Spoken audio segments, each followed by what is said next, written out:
Hello everyone, so today we are going to revise the chemical kinetics in only 3 minutes. सबसे पहले बात आती है इसमें टाइप ऑफ रिएक्शंस की.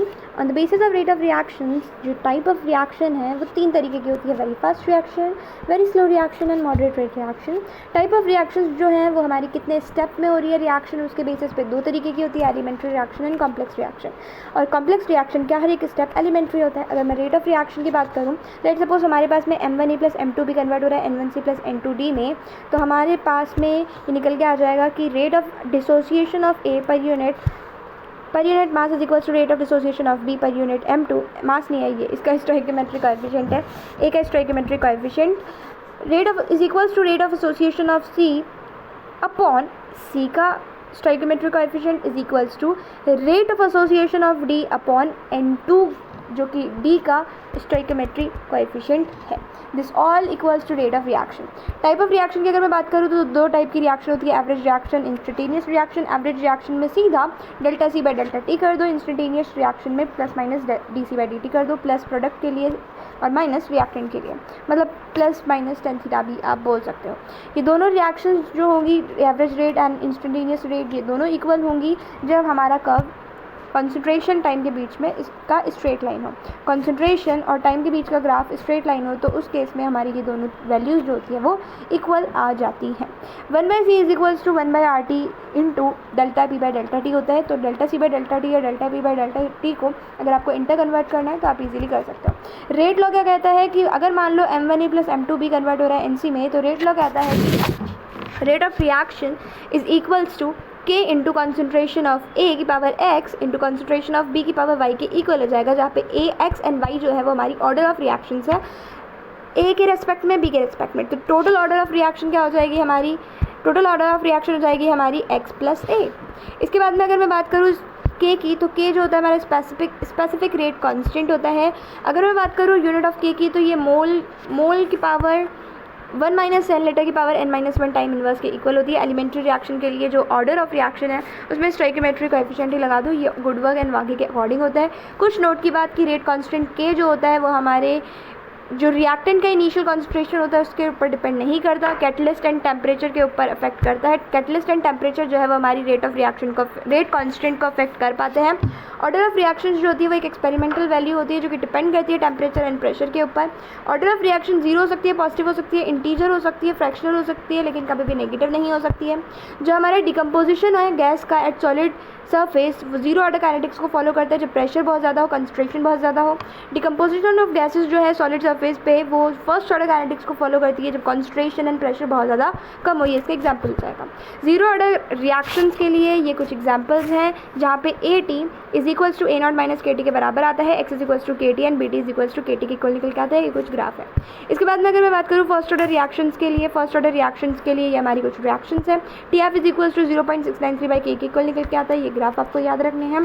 एंड जो 0 ऑर्डर रिएक्शंस होते हैं उनके लिए 0 order reaction initial concentration of reaction पर डिपेंड करते हैं, लेकिन फर्स्ट ऑर्डर रिएक्शंस की जो रेट होती है वो इनिशियल कॉन्सेंट्रेशन ऑफ रिएक्शन पर डिपेंड नहीं करती.